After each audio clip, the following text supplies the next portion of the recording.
بسم اللہ الرحمن الرحیم۔ محترم ناظرین، السلام علیکم۔ ناظرین گرامی، آج میں آپ کو حضرت لال شہباز قلندر رحمۃ اللہ تعالی علیہ کا ایک واقعہ سنانے والا ہوں۔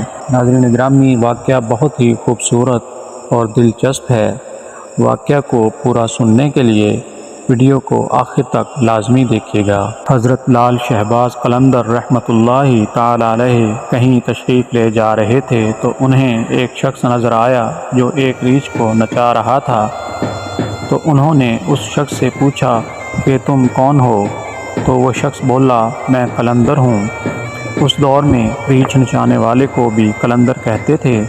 آپ رحمۃ اللہ تعالی علیہ بے اختیار ہو کر مسکرا دیے۔ یہ بات اس ریچھ نچانے والے شخص کو پسند نہیں آئی۔ کہنے لگا، آپ کون ہیں؟ آپ نے فرمایا، میں بھی قلندر ہوں۔ وہ شخص کہنے لگا کہ آپ کیسے قلندر ہیں؟ نہ آپ کے پاس کوئی ریچھ ہے، نہ کوئی ڈگڈگی، تو تماشا کیسے دکھائیں گے؟ آپ نے فرمایا، پہلے تم تماشا دکھاؤ، پھر میں دکھاتا ہوں۔ ریچھ والے نے ڈگڈگی بجائی اور ریچھ کھڑا ہو کر ناچنے لگا۔ ریچھ والے نے آپ سے کہا، اب آپ کی باری ہے۔ حضرت لال شہباز قلندر رحمۃ اللہ تعالی علیہ دو درختوں کی ٹہنیوں پر کھڑے ہو گئے اور ریچھ والے کو فرمایا کہ نیچے سے گزر جاؤ، مگر یاد رکھنا کہ آگے جانا مگر واپس کبھی مت آنا۔ جیسے ہی ریچھ والا نیچے سے گزرا تو ماحول ہی بدل گیا۔ نہ وہ سورج کی گرمی، نہ گرد و غبار، جہاں تک نظر دیکھ سکے خوبصورت پہاڑ، سرسبز و شاداب وادیاں، نہ موسم گرم نہ ٹھنڈا۔ ابھی اسی سوچ میں ہی تھا، کیا دیکھتا ہے کہ عظیم لشکر سپاہیوں کا گھوڑوں پر سوار تیزی سے اس کی طرف بڑھ رہا ہے۔ وہ گھبرا گیا کہ آج تو جان گئی۔ پاس پہنچ کر لشکر رکا اور سپہ سالار آگے بڑھا۔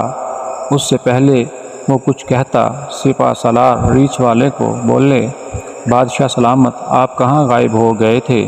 آپ کی سلطنت آپ کا انتظار کر رہی ہے اور ملکہ عالیہ کا رو رو کے برا حال ہو گیا ہے۔ اب وہ حیران پریشان شاہی گھوڑے پر سوار ہو کر ساتھ چل دیا۔ جب محل میں پہنچا تو عظیم الشان عمارت دیکھ کر حیران ہوتے ہوئے اندر داخل ہوا تو خوبصورت ملکہ گلہ شکوہ کرتی لپٹ گئی۔ کہاں رہ گئے تھے آپ؟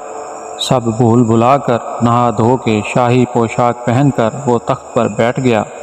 سالوں سال گزر گئے، بچے بھی پیدا ہوئے، وہ شہزادے بڑے ہو گئے، بڑھاپا آ گیا۔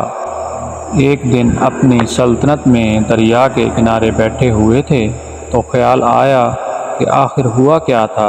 اسی جستجو میں وہیں پہنچا جہاں پر لشکر تھا تو کیا دیکھتا ہے کہ وہ درخت ابھی موجود ہیں۔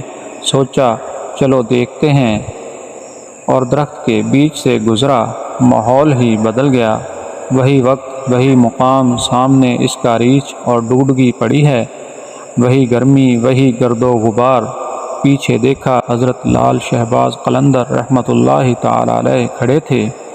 اس کی حالت غیر ہو گئی۔